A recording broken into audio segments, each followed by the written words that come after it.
Почитувани граѓани, почитувани медиуми. Економските параметри во Македонија се кој од кој полоши. Галопирачка инфлација, нови 500 милиони евра задолжување, уништен животен стандард на граѓаните, но затоа власта во заминување е заглавена во криминал и корупција во секоја сфера.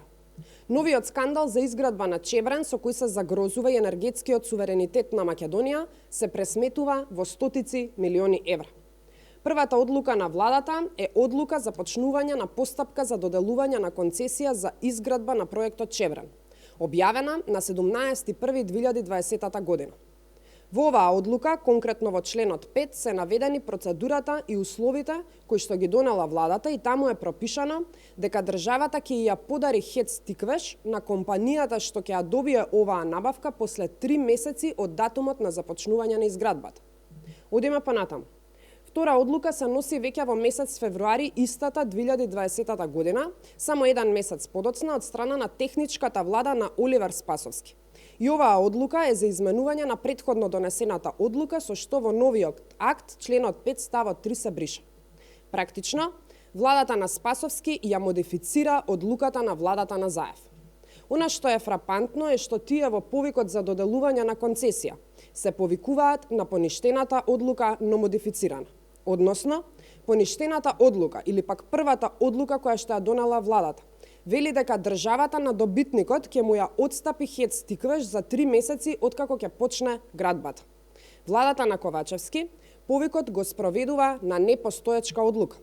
Имено, објавениот јавен повик во 2023 година е врз основа на одлука која е измената. Односно, во јавниот повик повторно се појавува ХЕЦ Тиквеш како хидроцентрала која државата ја отстапува, иако не би требало да се појави, бидејќи тој дел е избришан и променет од владата на Спасовски. Одиме понатаму. На 14 септември 2023 година се носи одлука на владата каде што се избира најповолен понудувач за Чебрен, односно грчкото електростопанство. Владата во таа одлука се повикува и на двата службени весници каде се објавени претходните одлуки.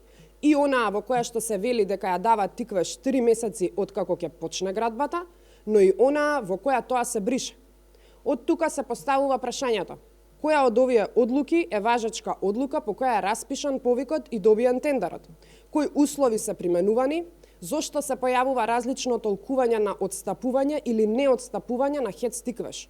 Дали 3 месеци по отпочнување на градбата или 3 месеци по пуштање во функција на хидроцентралата Чебрен? И ова е од особена важност, затоа што разликата од примената на одлуката е во вредност од 100 милиони евра. И ова значи дека така повторно само Македонија губи од незаконското постапување на власта, за што се крие нов скандал на криминал и корупција. Ова е скандал за кој власта се надава дека никој нема да го разбере, ниту примети. Нивната игра со законски акти е веќе добро позната, но за ова одговорност ќе има. Ви благодарам.